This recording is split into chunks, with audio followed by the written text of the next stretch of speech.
My name's Zane Folorunso, and this is a narrated presentation on my football club which I support, which is Chelsea FC, based in London.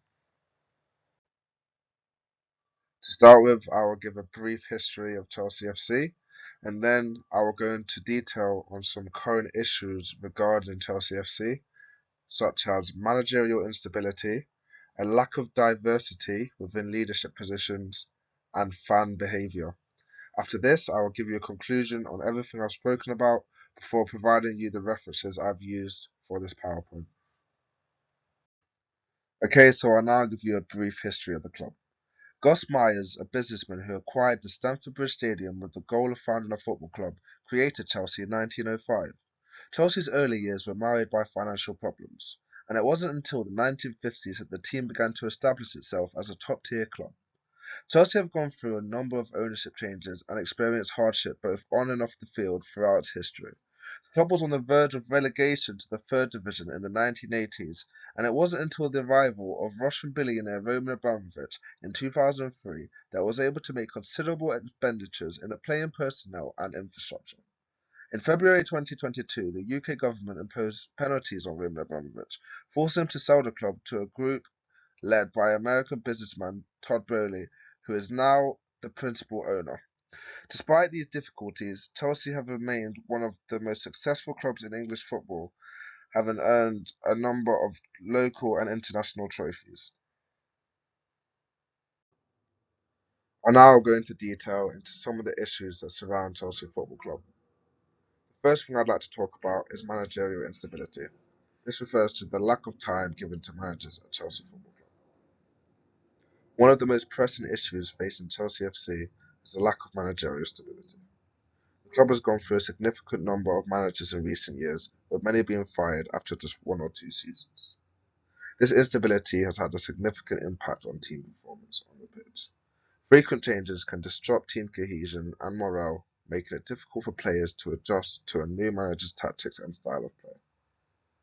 There are several factors contributing to this problem. One is high pressure and expectations placed on managers at Chelsea, who are expected to deliver immediate success. This can make it difficult for managers to implement their vision and build a long-term strategy.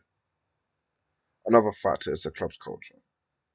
Chelsea has had a reputation for being a demanding and often unforgiving environment for managers with little tolerance for poor results and underperformance. Ultimately, this lack of stability is hurting Chelsea's ability to compete at the highest level of football. The club needs to prioritise finding long-term managerial solutions which allow for stability, continuity, and a clear vision for the future. The club needs to focus on developing its young players, and it takes one man to be in charge for this to happen. Chelsea have one of the best youth academies in the world, and by implementing managerial stability, they'll be able to utilise this to their benefit. All in all, I believe, in order to become an elite club that Chelsea wants to be, they need to implement managerial stability as part of their club strategy. I'll now speak about an issue that affects not only Chelsea, but football clubs around the world. As somebody who follows football and is concerned about issues of diversity and inclusion, I have to say I am disappointed by the lack of diversity in leadership positions at Chelsea Football Club. It is unacceptable that in 2023, a major football club like Chelsea still has such an undiverse leadership team. It's not just about representation for the sake of it. A diverse leadership team brings a range of experience and perspectives to the table, which can only be beneficial for the club. Different backgrounds, ethnicities, and genders can all contribute to a more inclusive and innovative approach to leadership. Moreover, it is essential for any organisation to reflect the diversity of its stakeholders, and Chelsea is no exception. Despite the progress that has been made in recent years to increase diversity in football, there is still a long way to go.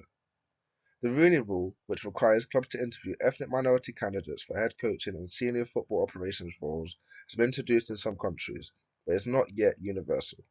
There needs to be a concrete effort to address the lack of diversity at all levels of football, from coaching and management to governance and ownership. It is time for Chelsea Football Club to take a proactive approach to addressing the lack of diversity in its leadership team. This means setting targets for increasing representation, implementing training and development programs to nurture diverse talent, and challenging any bias or barriers that may exist in the recruitment process.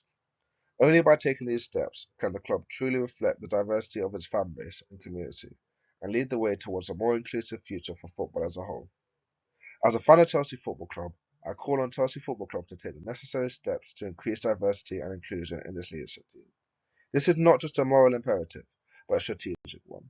By embracing diversity, the club can benefit from a range of perspectives and experiences and truly reflect the diversity of its fan base and community.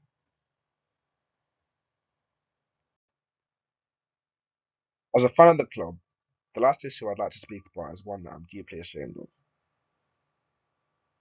I am saddened by some of the fans' behaviour that has been displayed at matches and online.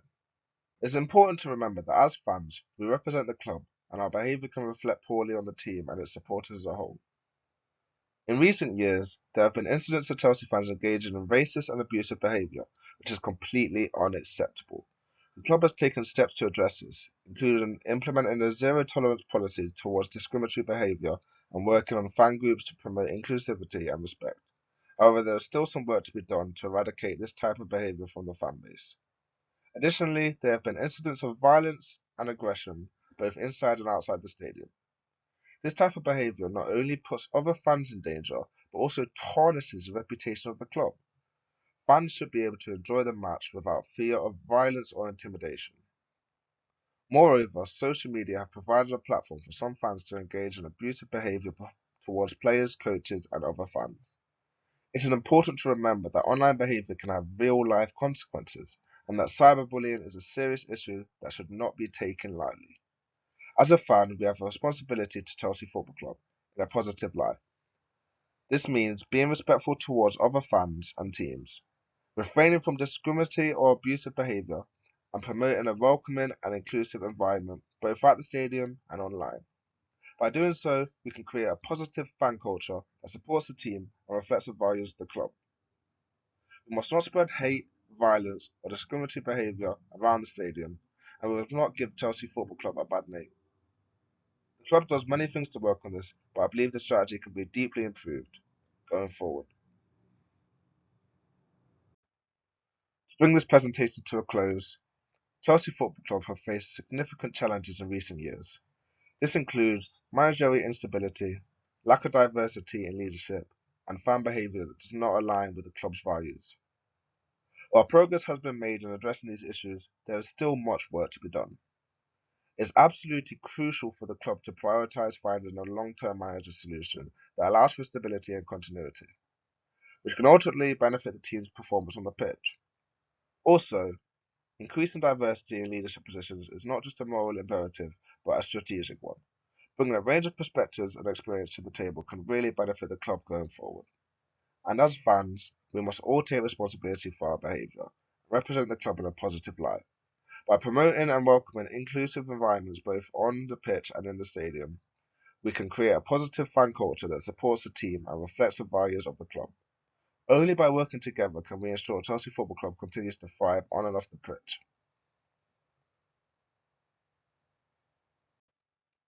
And this has been a presentation on my club, Chelsea Football Club. On this slide, you will find the references. This has been Zane Folorunso. I hope you've learned a lot and I hope you've enjoyed.